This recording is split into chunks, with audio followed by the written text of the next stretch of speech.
All right. Welcome to Unfolding Tomorrow. My name is Oskari Ojavuo. I'm a student here at Aalto University and board member at Aalto Entrepreneurship Society. Our topic today is SDG number 4, the quality of education, and more specifically the target number 4.4, which states that by 2030 we should substantially increase the amount of young people and adolescents who have actual strong skills in relevant areas such as vocational and technical skills for employment, decent jobs, and entrepreneurship. This event is organized together by Aalto Venture Program and Aalto Entrepreneurship Society. Aalto Venture Program is the entrepreneurial education program in Aalto University.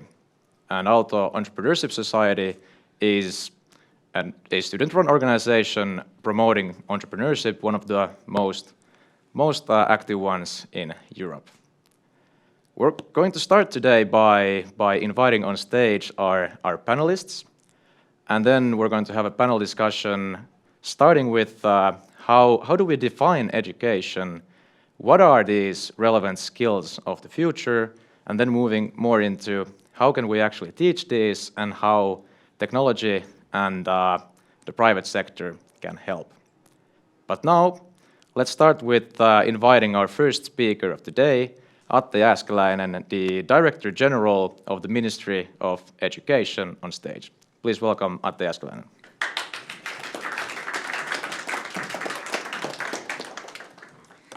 Thank you, and it's both a pleasure for me to be invited here, but also I'm here because I have a stake in this event, because you will be the ones who will pay my pensions.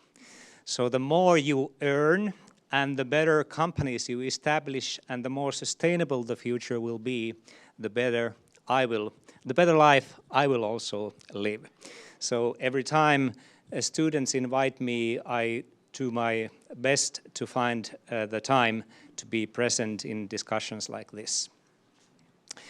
Well, the first question was that what is education? And I would take the liberty, which is a little bit kind of a usually we as civil servants from the ministry, we don't take any liberties. The liberties are for the politicians to be taken. But in this event, perhaps I would express a little bit more than usually my own feelings, what education in the future will be.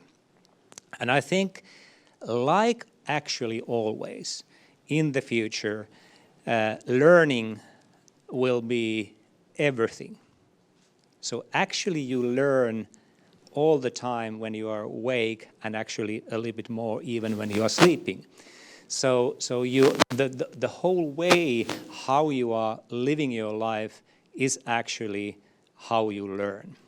And this is kind of recognized slowly in both our education system, but also in our working life, and also in other fields.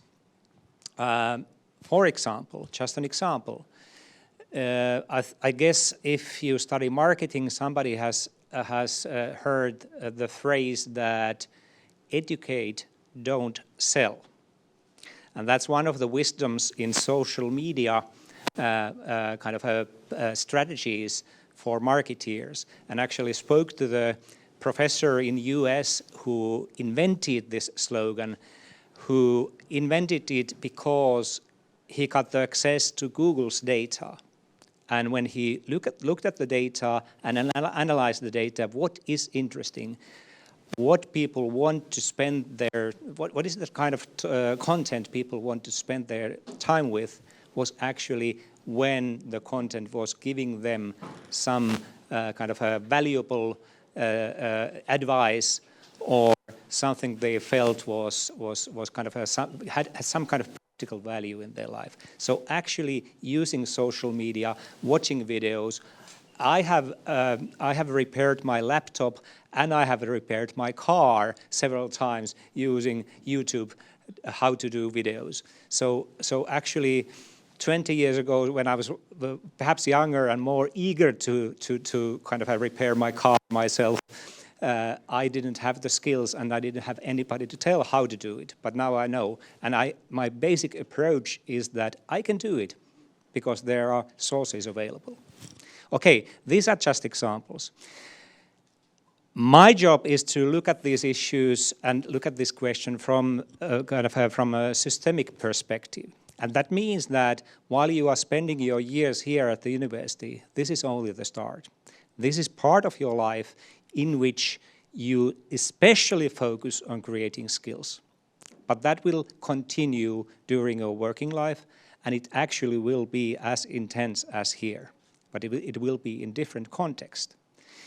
When I was a director in a media company in Finland, and I was sitting in the management group, and we were deciding on our kind of a skills strategy, we had the courage to state in writing that 95% of learning happens while you work.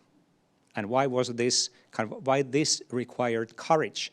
Because the unions always demanded days off for attending courses in Spanish or something very important, and some kind of some money to pay your expenses while you were in Spain learning Spanish, which very many journalists consider it a very important skill, by the way. Your time in university is just one part of this path. Working life is one path, but as I said, the third part is also important, what you do the rest of your life. And I'm not saying that everybody should read textbooks or watch YouTube videos how to repair your old Volvo, but developing your skills, and it may be anything, almost anything, in which you are interested in, and you will focus your kind of attention. And the key here is that every separate skill actually develops your generic skills to learn. You learn to learn by learning.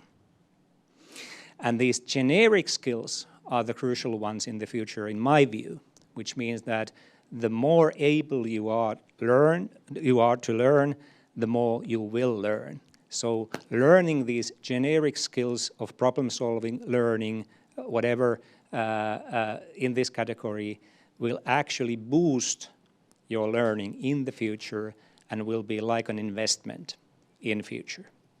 I will stop here in my opening speech, and I hope that we will have an interesting discussion. Thank you.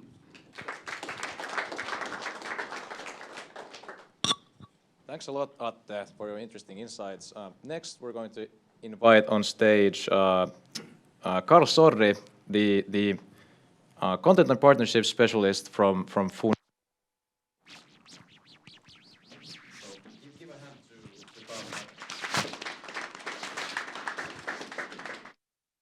It's a pleasure to be here. Thank you for the organizers for inviting me and the other esteemed panelists.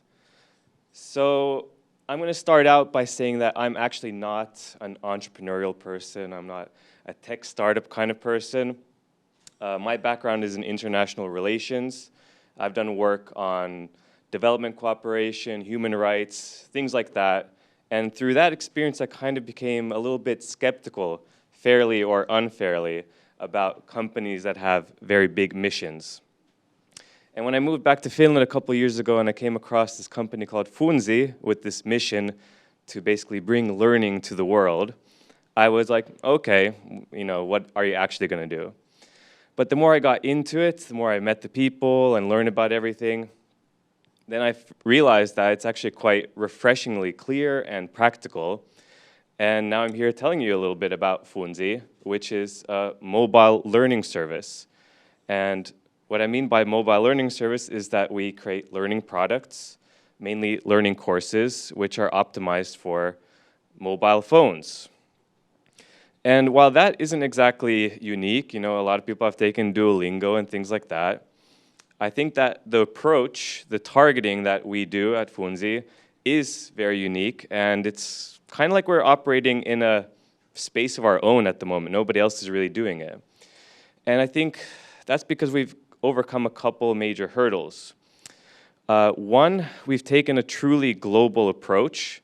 So we're not just focusing on people who have university education, who live in nice areas with good mobile phones.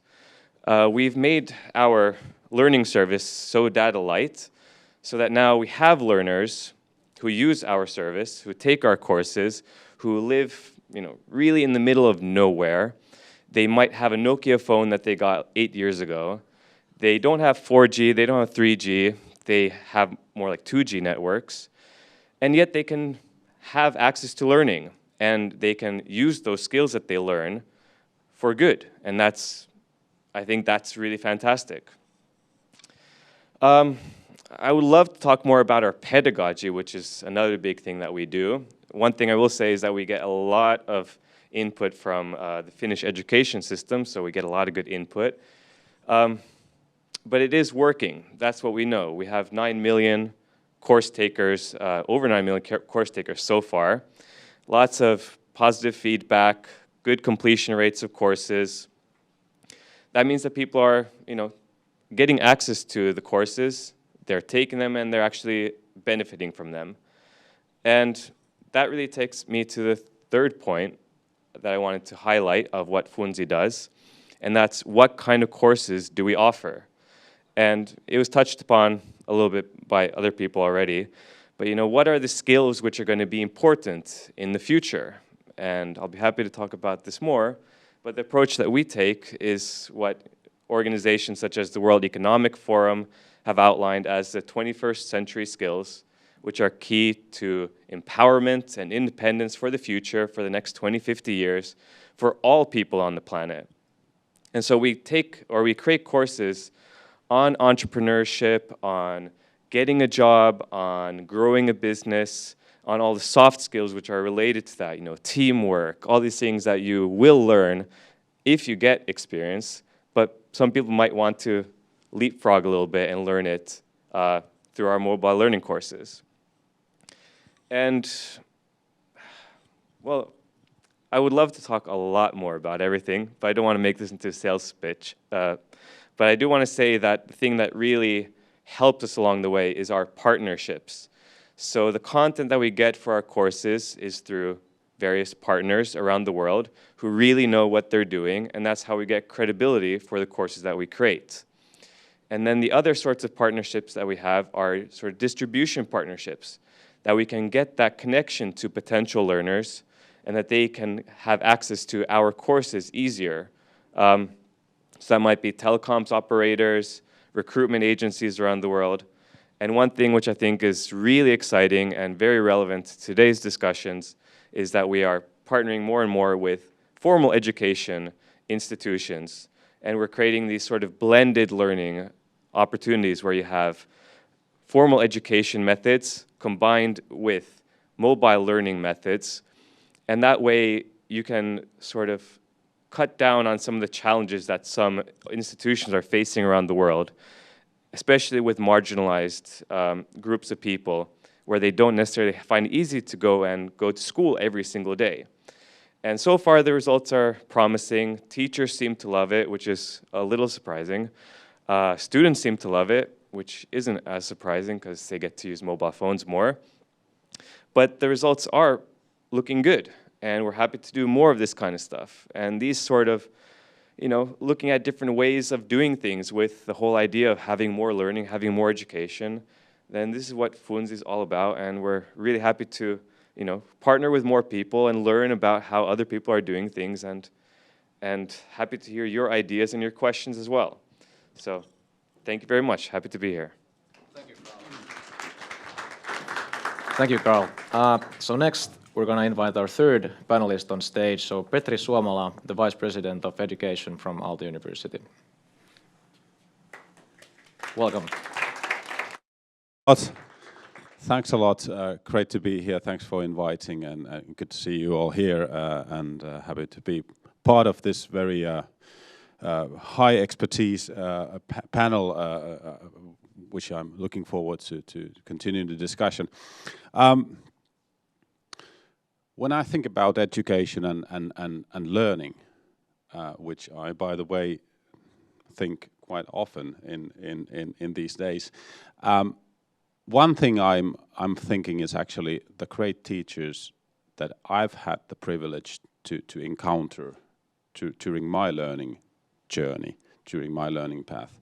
I think those great teachers from elementary school to university, what they have actually done, they have motivated by being motivated themselves. They have opened wider contexts of issues. They have provided structures for very complex issues. They have provided well-justified feedback, which is very essential, and they have, perhaps most importantly, provided a safe and welcoming learning environment where you can actually try and also sometimes make mistakes, which is very essential in learning. Interestingly, I think education as a word refers both to a deed and a state of things. So of course, education is something that we do to achieve learning, but also as the learning has taken place, there's education. So they are very much interconnected phenomena and processes. And in university education, from the university point of view, I think the purpose of education is to really try to provide or enable long-lasting values, competencies, skills, abilities that would be applicable during a longer period of time. And in that sense, education is quite different from training, which is very much for a specific purpose, exercising something very intensively. But also in education, it's very important to do things yourself, and I think in that sense, Aalto ES, for example, is a great example of a learning community. Again, from the university point of view in particular, knowledge, scientific knowledge produced by research is a kind of a core substantial element of education and learning. But of course, education is not about, or at least it's not just about conveying knowledge. Rather, it's sparking action and sparking agency of the learner, and that's very important aspect of the sort of wider process that I think we are trying to achieve. And in that sense, I could not emphasize the importance of a learning community too much. I think learning community which really encourages collaboration and agency, as said, no really clear distinction between objects and subjects, but doing things together, providing support, providing sort of surfaces for reflection as well, and providing support for those situations that we often encounter in learning, that we also have disorienting situations in which we actually have to question our assumptions or beliefs, and that can be very painful. But if you don't have to do that alone in a learning community, but you have the support from the peers and also from the educators, self-reflection and reflection from the others. I think those are really the key ingredients. So thanks a lot. You can keep the mic. It's now time to set up the stage for the panel discussion, so yes, thank you. Waiting just a moment. All right, we had some very, very informative, interesting, and actually broad introductions from all of you. And actually, Petri already answered our first question of the day, which is how would you define the purpose of education? So maybe if Karl, you can continue from your side. Just quickly, how would you define what is the purpose of education? Yeah, well, I mean, I think that from Funzi's point of view, we definitely prefer the term learning. And learning is definitely a part of education, and education is part of learning. You can't really separate them in any kind of way. What I do think is maybe the most important part of education is that there's the ability for people to internalize the information that they get in whatever form that is. And that education, as was mentioned, it doesn't really start, or it starts, when it starts, but it doesn't end at any particular point. It's a lifelong process, so that's how I see education. Thank you, Karl. Thank you. Maybe if we could get the purpose of education on a national level.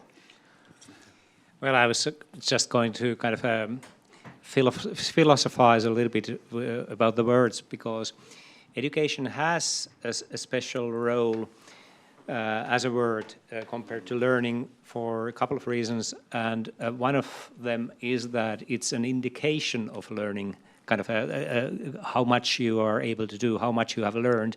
The education is a kind of a certificate that has international standards. If you have an engineering kind of a degree, then you basically know something about what the person is able to do. And therefore, that has a special role in places like SDG, because it's easier to measure. And therefore, in national policies, we tend to use both words, but in a kind of specific way that education level is an easier thing to measure and set targets. And therefore, for example, in Finland, we have this 50% target for under 30-year-olds to receive a university or higher education degree. Mm-hmm. Hey, thank you very much. And by the way, for the audience, at any point, don't hesitate to raise your hand for asking questions. We will repeat them on the stage in order to get them on tape. But yeah, that was interesting. I think I'd like to move forward into what are these relevant skills of the future. I think, as you Karl already started, and as you said, Funzi has adopted employability, entrepreneurship, and sustainability of these.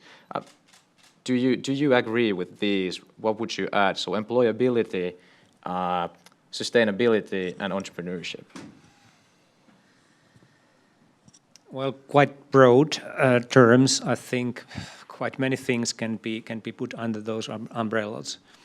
I would go back to my main thesis, which is the kind of generic skills, and I always get amused when I remember that we financed a study, which is actually an international study among a couple of Finnish higher education institutions, in which we tried to measure how well higher education develops these generic skills. And the final conclusions, because it was a very scientific approach, was that we need more proof that higher education is able to improve generic skills. And that was in our press release, which is even more fun. So how do you get more proof? Well, I think the practical response is that we need another round, yes, and more data.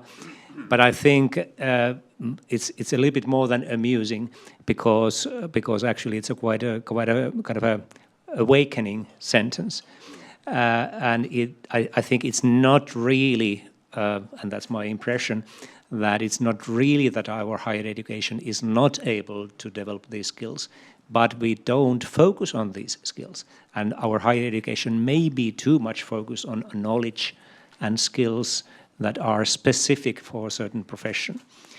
and higher education, and I think Petri kind of touched that as well, and you actually as well, is that what is special in higher education is that you develop yourself in a small, you become a small scientist, and you are able to theorize, which means that you are able to draw general conclusions from kind of a single items or single events, and therefore you are able to solve the problems in the future with this thinking you have developed. So it's not only that you learn skills, you also learn through these skills this more generic thinking. And this is what scientists do. They try to theorize by looking at data and empirical kind of evidence. Right, thank you, thank you. May I? Yeah, you may. So what would you add to these, or maybe define in more detail what would employability, entrepreneurship, and sustainability as skills mean, or what would you add to them to the list? Yeah, I think this is highly interesting topic, and I guess we could spend the whole session on this even. But I mean, for me, of course, we see a sort of endless amount of different projections. What might be the sort of the future skills and skills or capabilities that we should focus on, and at the same time, I'm sort of thinking that it's not really that simple that we sort of write the list and with the 10 items and that's it, no matter what those items are, because what we see, I think, quite clearly during the past years in particular, that there are many fairly unanticipated changes that we have to live with and adapt to. And I think that's actually included in many of those lists, but kind of a adaptation, agility, or what term would you like to use? Resilience is a very sort of a hot term also these days. But things like these are important. But what I would like to emphasize is actually ability to learn, because we have to practice our abilities to learn. I think that's actually in the core of adaptation, to be able to sort of pick whatever pieces you need in different situations, and that's important. As is again, I would sort of no matter how far do we push the automation in educational technology or any industrial technology, production technology, I hope we still do things with individuals, with humans, and skills to be a human person, a good person in a way, one way or another. I think that's something in that we cannot give up in any circumstances. Thank you. Maybe still a bit more on these employability, entrepreneurship, and sustainability as skills. So maybe Karl, could you define like what does employability in this sense mean? Like, and yeah, maybe let's start with that. Maybe in the developed world, does it then differ in the 90% of the other world? Funzi states as their mission that they wish to provide learning opportunities digitally to the 90% of the world that aren't provided with these possibilities at the moment. So does the employability as a skill, does it differ in the 90% than in the 10% that already have some access?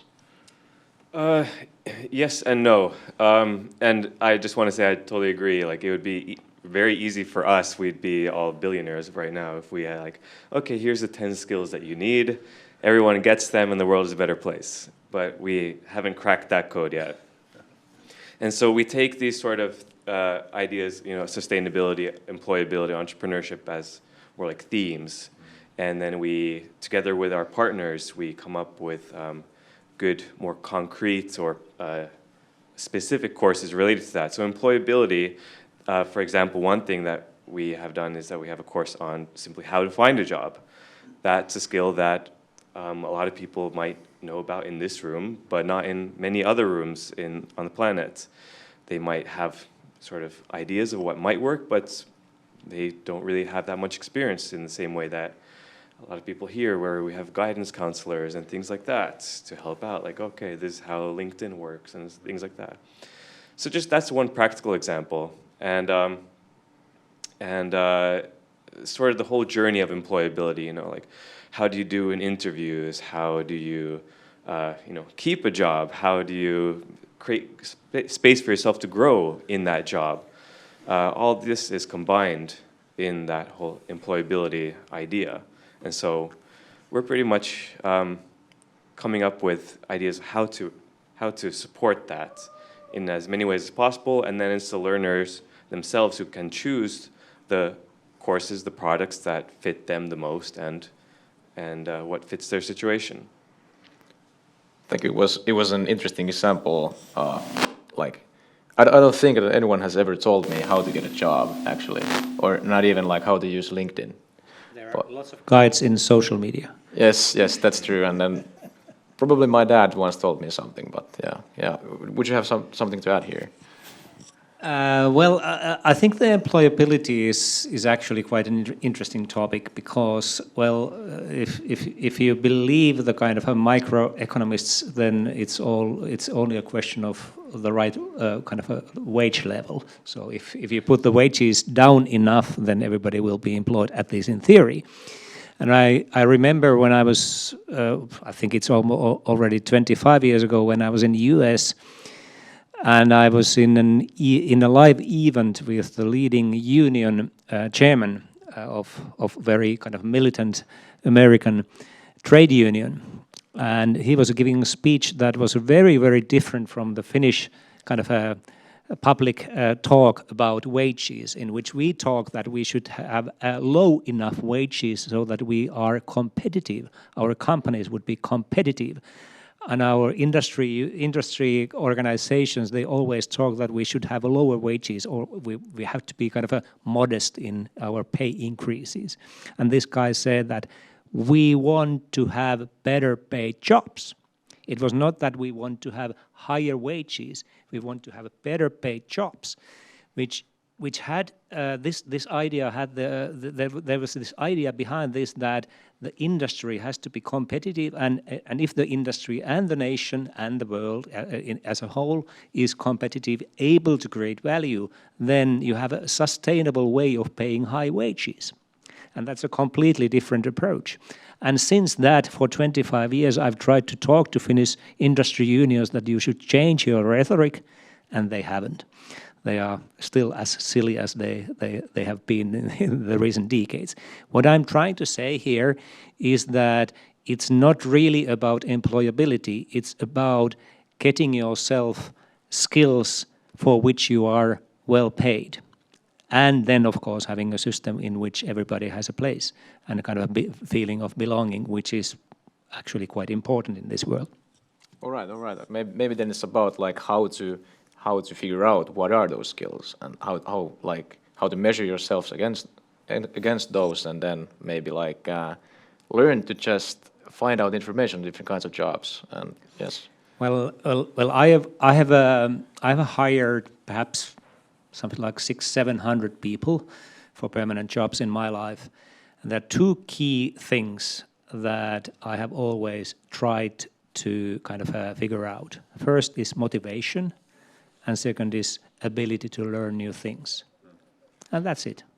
If you are kind of showing real interest and you also somehow can show that you're able to learn, then I was ready to take the risk.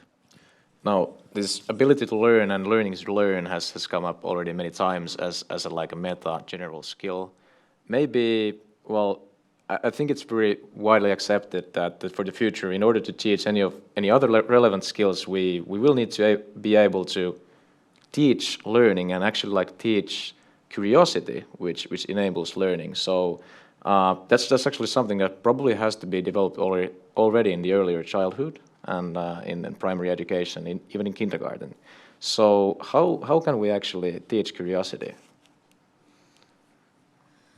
I will gladly give this to the expert in the panel, but I would say that yes, it's good that if you are curious, and it's good if you can kind of develop your curiosity in everything. It may be in your personality, meaning it may be in your genes. So that's a little bit kind of a tough thing to change. But I also think that we have to develop our storytelling skills in both education and also in other fields in which learning happens. And I happen to have spent some 25 years in the storytelling business like media.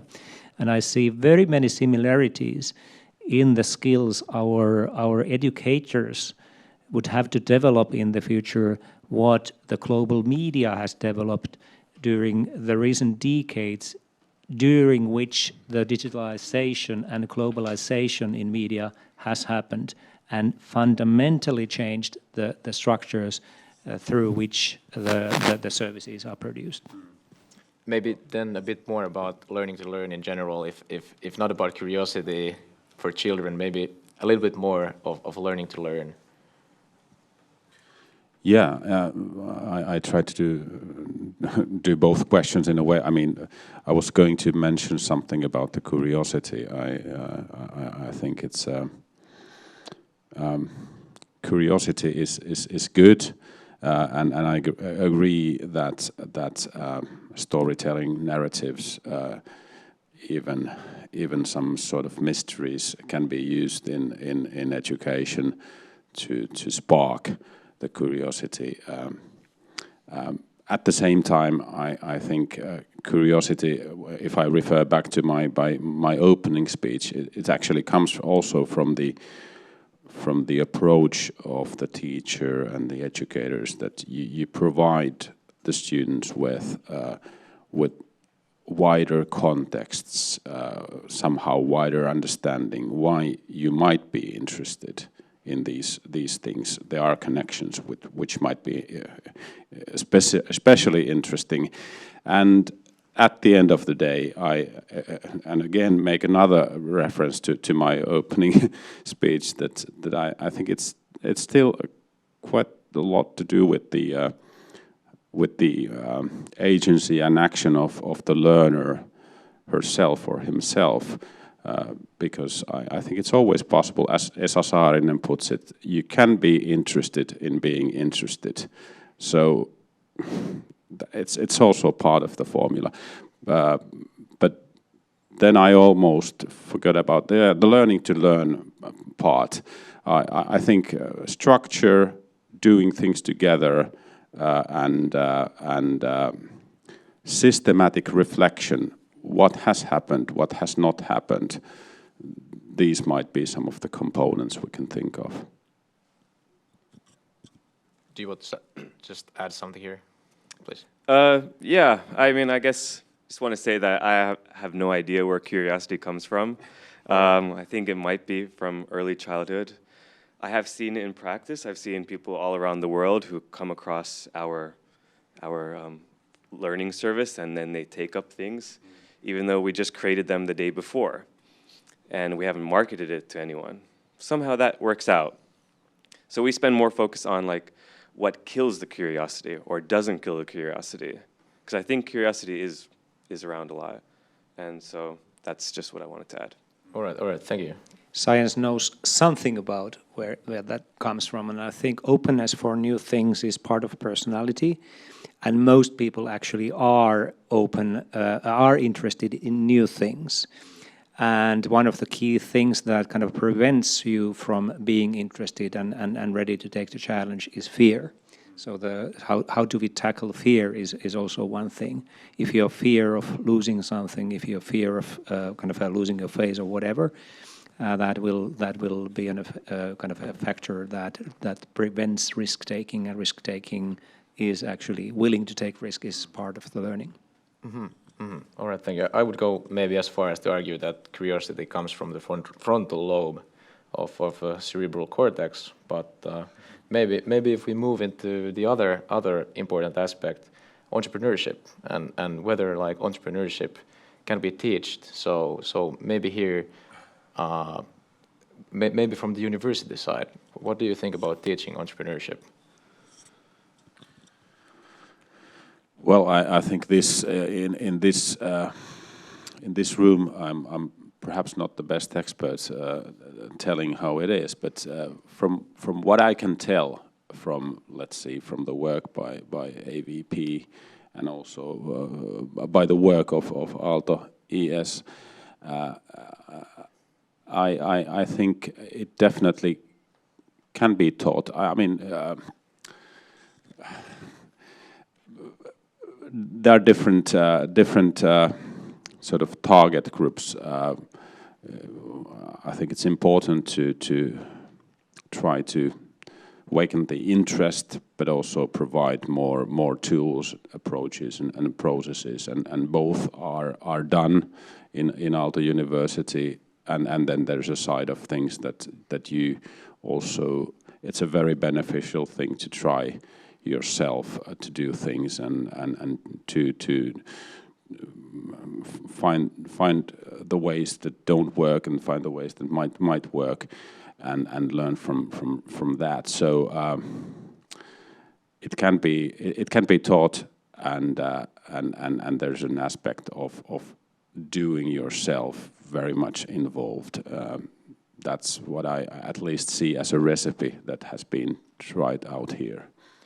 What about from our other panelists? What do you think? Like, who, if we should teach entrepreneurship, who should teach that? Who should be the primary teacher of entrepreneurship in our society? So I guess it's not surprising that we do have a course on entrepreneurship, and that's actually probably our most successful course. It's called Founder 101, and the interesting thing about that is that it's very popular, and a lot of people take it, and then they give us feedback like, oh, I started this business, or I want to start this business, and that's fantastic. So it does work for some people. But we, quite early on, also started having this blended learning approach, because we can include examples in the course, we can sort of make it come more alive and everything like that, but you do need to do some practical things along the way, like sort of testing things out and getting inspiration from people that can share their own stories. So we've had these things called Founder 101 hubs. So we've taken inspiration from stuff that's happened here in Finland, but it's basically that people do the course, they do a little bit each week, and then also every week they have a session with entrepreneurs in their local area that then give more context, give more inspiration to everything. And that's proven to be very, very effective. And that's attracted interest of partners who want to have entrepreneurship in their area. And so they have that structure from this course, but then also the inspiration and the context from the people that help out, bring everything to life. And then that group dynamic gets really amazing when you have a bunch of people doing things at the same time. They can share ideas and improve on each other's ideas and maybe cooperate. And that's where the best results have definitely been. Well, that's very interesting, definitely. I would just like to maybe ask clarification. So, what are these tasks that they do? Do they actually found companies or? So the main point of it that everyone should be focusing on is having a business, like a canvas, like a map for their idea, and they should pitch that to other people. There's sort of a graduation ceremony which take place, and ideally there will be some sort of people that might be able to support those ideas financially, so they get practice, from start to finish, just like what is an idea, how do we form an idea, then how to put it into practice, and how to attract the funding that they might need in those first stages. All right, interesting. I don't know the answer to your question, but I do feel that there are quite many roads to entrepreneurship. So it's difficult to teach one single recipe for that. But what I hope is that in the future it will be very easy to establish businesses, at least in this country. When I was young and my father was an entrepreneur and I've been just a small period of time, I've run my own company. the kind of establishing a company, finding a bookkeeper, paying salaries is extremely difficult and kind of a demanding job. How do you find the right insurance company for different people in different unions and so on and so on? The technology will solve these issues, and kind of establishing a business will kind of focus on the core, which I think what you explained is that how do you deliver value? How do you produce something that is of value to somebody who is willing to pay for that more than it costs to produce? And that's the core. That's the business model kind of canvas. And if we have more people thinking about those issues, whatever their background, even if it may be university, it may be that they are older people who have worked as kind of a employed for several decades and then decide to establish a company. They may be people who are forced to establish a company because they're unemployed or whatever. May I add one? Of course. One thing, because well, it might be a bit of an aside to the entrepreneurship per se, but I think it's important to mention, at least from the perspective of Aalto University, as we have defined entrepreneurial mindset as a focal point, and for us it means that, of course, some of our people, and luckily many of our people will end up being entrepreneurs, but many do not, and then they still benefit from the entrepreneurial mindset, which is all about, maybe using my own words, to sort of understand that problems are not something to be avoided, but they are actually very interesting lighthouses which merit further investigation, and there's a lot of potential when you identify an interesting problem and you collect a number of individuals probably representing different perspectives. You can actually come up with something quite interesting and potential, and that's very much applicable no matter what industry or what kind of a line of work are you doing. All right. Thank you very much. Maybe can we have one? May I tell just a small story which kind of is trying to be a compliment for Aalto University, because you mentioned Esa Saarinen, and once I was talking with Esa, and Esa, professor who retired, professor of philosophy, and he said that when he worked for University of Helsinki, the definition of success was when you found a problem. And when he came here to work in the technical university, the success was solving the problem, and that was quite a difference. Wow. We have one question from the audience. I guess I can just ask it here, but it's great you talked on the effects of the entrepreneur's mindset and motivation and curiosity and education. But I want to ask a more concrete question, and that is that how would you define a space that is the most exciting for learning environment in general, and then also how do we help students find their passions in that space? All right. So the question is like, how would you define a productive learning space, inspiring learning space, and how would we help students find that? Who wants to take this one? Is it pointing towards me? Sure, why not? Well, thanks. It's a good question. It's actually a question that we ponder quite a bit these days as we are trying to understand the good balance between digital and physical world as well. And if you refer to really a physical space, I'm not sure if I understood it correctly, but talking about this physical space, I think it's for us, for one, it seems that we need many kinds of different spaces, because there are so many different disciplines that have different sort of requirements. Some of them really call for very raw spaces that are sort of adaptable to many purposes. But I think one of the and some of the disciplines very call for, I would say, high-tech solutions for, let's say, hybrid world. But what I have at least learned from the students just recently is that it's important to organize meeting places. Maybe it's a kind of a simple recipe in a way, but at the same time it's a very powerful recipe. Organize meeting places where you have individual places, you have places for groups and discussions and interaction, and also possibility for silent working, but really collect individuals, people together. I hope I understood some of the question right.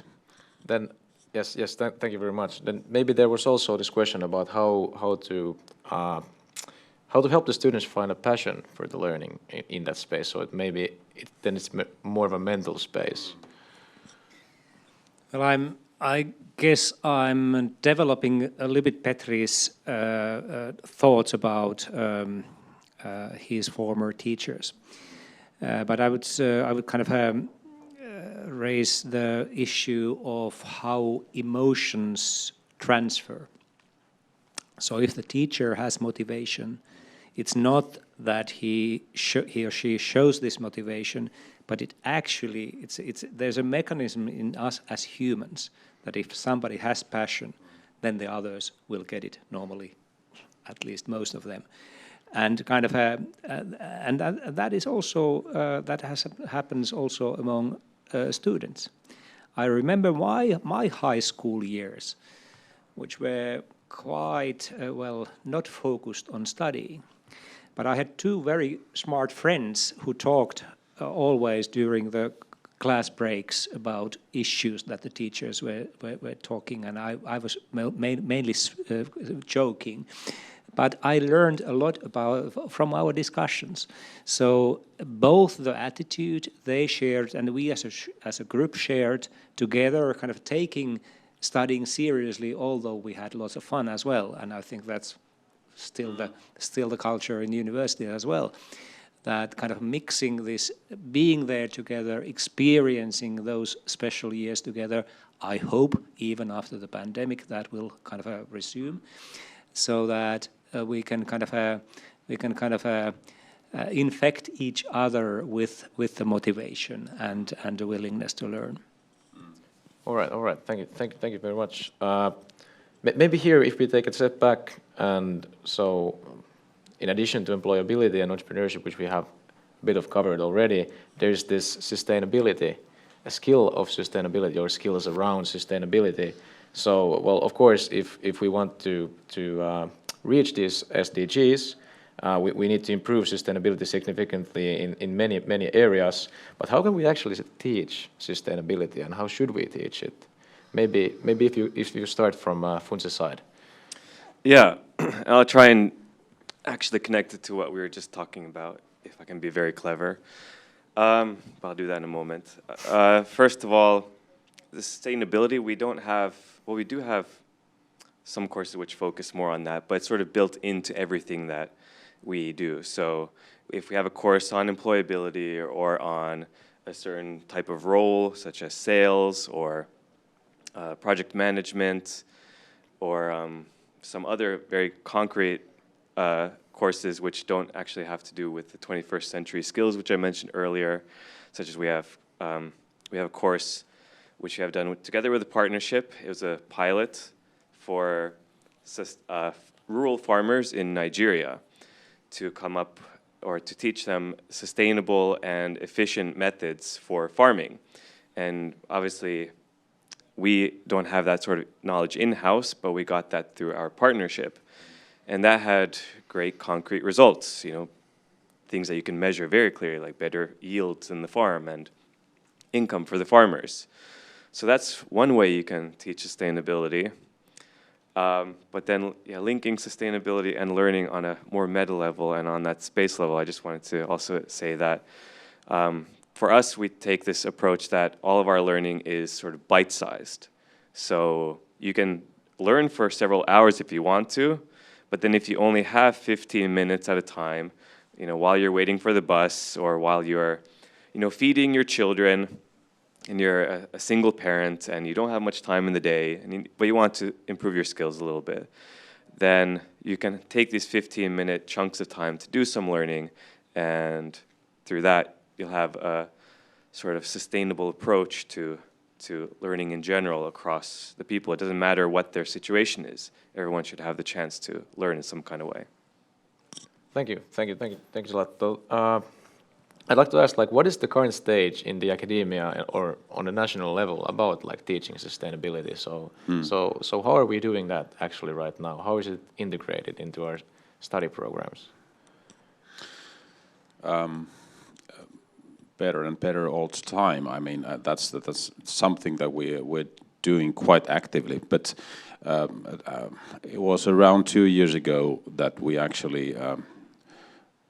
It wasn't the first step, but it was the first clearly visible step we took in Aalto University, that we actually put the SDG labels in the course descriptions, and we have some, nowadays I think 3,500 courses, and most of them actually directly can be associated with one or more sustainable development goals, and that was made visible. So it was something related to communication merely, but what we nowadays do is we actually we have a team which sort of utilizes co-teaching concept and course co-design concept, that we have a teacher in one discipline and she or he has a course, and then this team actually can help the teacher to ponder which kind of a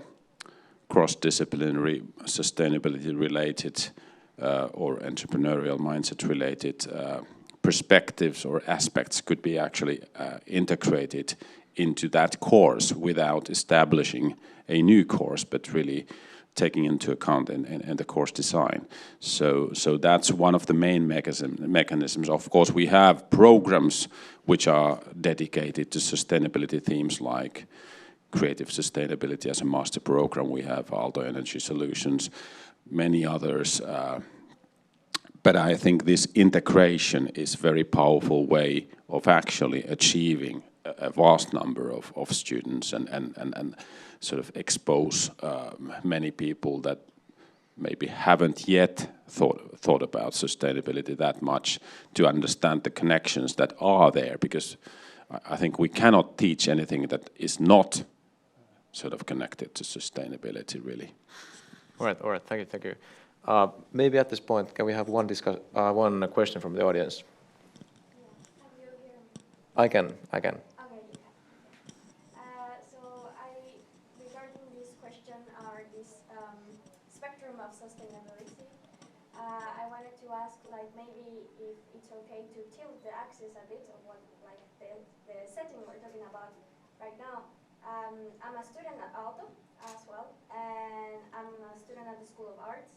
And I was wondering, for example, in this whole topic of knowledge and learning and sustainability, I feel like there's a very big issue that is not being addressed constantly in our environment. If we're talking about like SDGs, which do include like a global development and like it's a global endeavor. And I'm wondering, where do you situate, like each of you, indigenous knowledge, embodied knowledge, and this valuable knowledge that is often dismissed in academia and in like the technocratic or like the more technological development. So as an example to maybe, because I know it's a very off question, but I'm really curious to know what you think. And maybe as an example, I would like to bring the European Green Deal that is like often discussed in sustainability and stuff like that. However, something that is dismissed in the European Green Deal is the use of lithium as a main source for the electrification of the economy. So a development and a technological issue.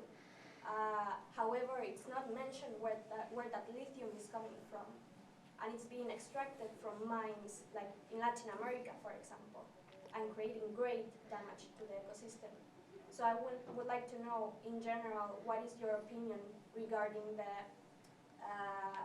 inclusion of more indigenous and embodied knowledge?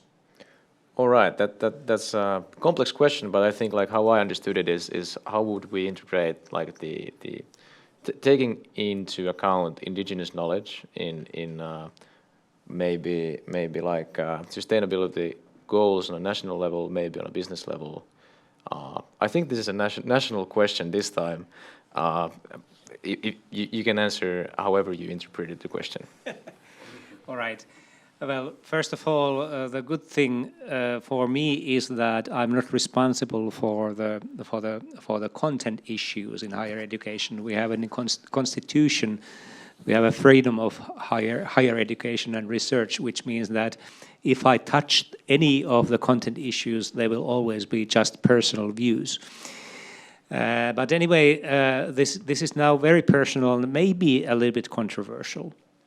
And I would say that if I take a couple of steps back from these SDG goals, they are kind of brands or brand labels to different approaches of living decent life as humans on this planet. And they kind of they can be definitions of certain values towards life, which have been created to be used internationally, and they are also kind of policy tools. But they don't change the fact that you as a human, I as a human, we as a group, we as a nation, and the humankind should live a decent and kind of a sustainable life on this planet. And this was not invented when these goals were invented. That has been the fact of life throughout the history, but of course we have screwed quite often with those goals. So in that sense, I think we can't make any final kind of definitions ever, but our understanding of this complex issue and how systemic it is develops all the time. And it's not only the universities and the research, it's also media, it's politics, international agreements, and then among them the things you mentioned. And it's always, very often, it's a choice between different values. Okay, we want to save the world in this way, and actually we destroy the world while doing that. And therefore we don't have the final answers, not now and not in the future, never. We just try to be better humans in the future. That's my kind of approach to this question. Can I continue? Even though I don't have the comfort that Atte has on this question, but let me try. I mean, that's a highly important question, and I'm sure we need to improve in relation to indigenous knowledge in many respects, and we're trying to do that as this university is very diverse, very international, and many individuals with different backgrounds are represented in the community. So it's highly important to be aware and sensitive as much as possible, and it's a learning journey, I'm sure. When it comes to the, I think a very good lithium example. Actually, yesterday we had a professors' summit in Aalto University, which basically gathers all the professors together. And one of the topics we actually touched was climate education. How can we improve our climate education? I had some new ideas maybe on that. I won't really reveal them now, but we talked about climate education, and two things that were recognized as very important in relation to that was systems thinking and sort of even though it's a technocratic term, I know life cycle analysis, which is exactly something that I think touches your example, that whatever we do, we need to understand the whole life cycle of the value chain and the life cycle of the items involved. And we have to understand the systemic nature of things. So we cannot just, pull a lever without having an effect in some other places. So at least I think we are increasingly aware and we try to be as explicit as possible also in our education to sort of show these kind of connections. And as said, we need to constantly improve. Okay, so maybe what do you think, like in order to achieve sustainability in the long run in all sustainabilities, like different areas, so what are we still missing? What changes in the education system do we still need in order to achieve that?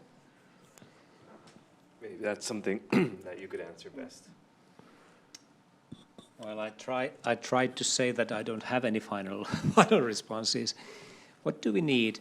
Well, I think Petri actually answered that. The systemic thinking, kind of a systemic understanding of problems and all the kind of interconnections is quite important.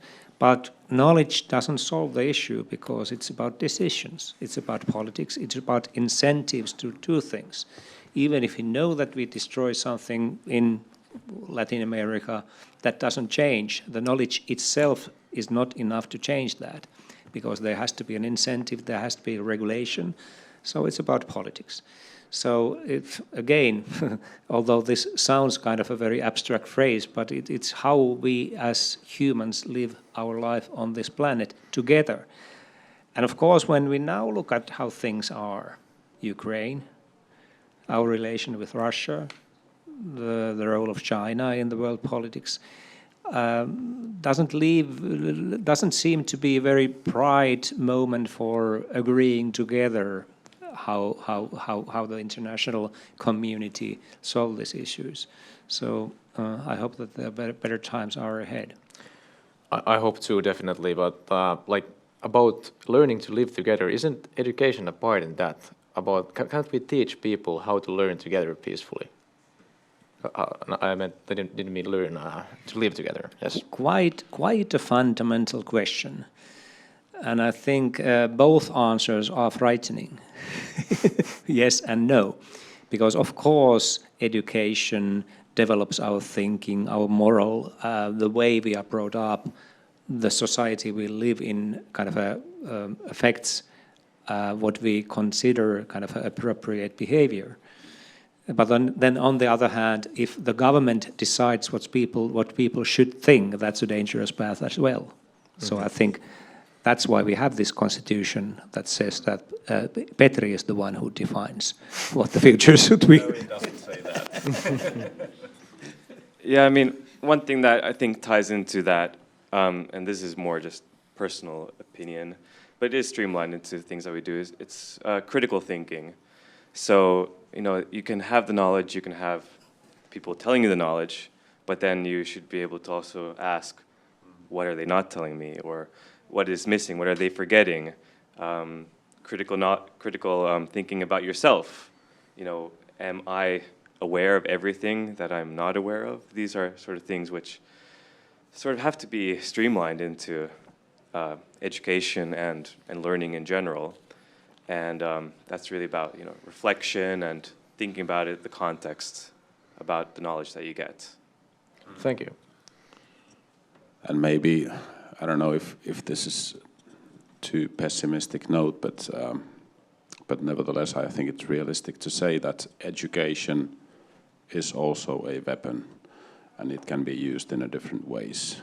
So education might be a solution for many things, but then there has to be good intentions behind the education. So. And who defines good intentions? Well, who defines the values in the society? It's a complex process, but I mean that you can purposefully use education for purposes that are clearly against different groups of people. That's a possibility. So in that sense, again, it would be nice to say that education is a solution, and a big part of it is actually a solution. But then there's another side as well. Right. Thank you. Thank you. I think we're about to start closing the discussion for today, but we still have some time for questions from our audience. So please don't hesitate if you have something on your mind you'd like to ask this line of interesting speakers. You can think still for a while I'd like to use this opportunity from Aalto Entrepreneurship Society, where we think a lot about how to promote entrepreneurship amongst young people, and we work a lot with young, actually student entrepreneurs.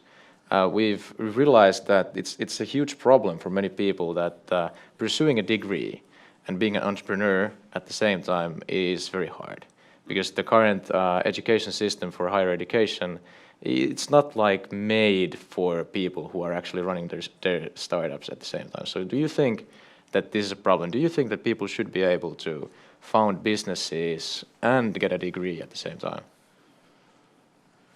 Maybe. Yeah, I guess Atte, we can think about measures and the KPIs again, but yeah.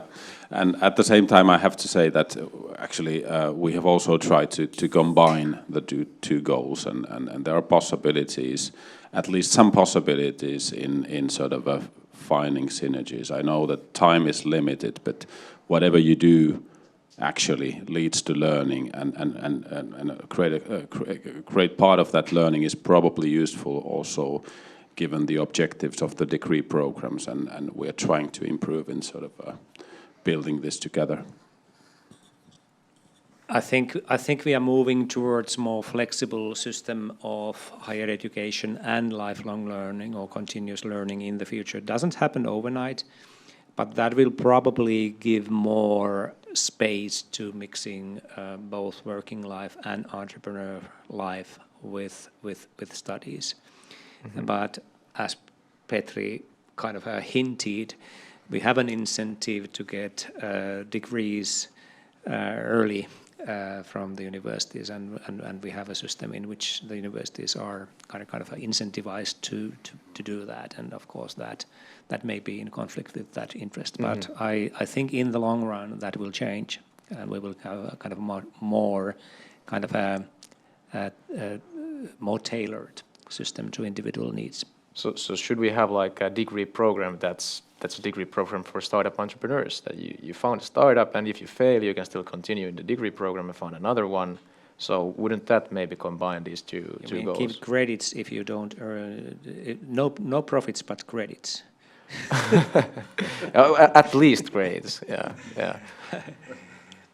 Well, I think it's an interesting way of learning, of course, but I think our university system has to define whether it's a proof that you have learned certain things that are required. Of course, yes.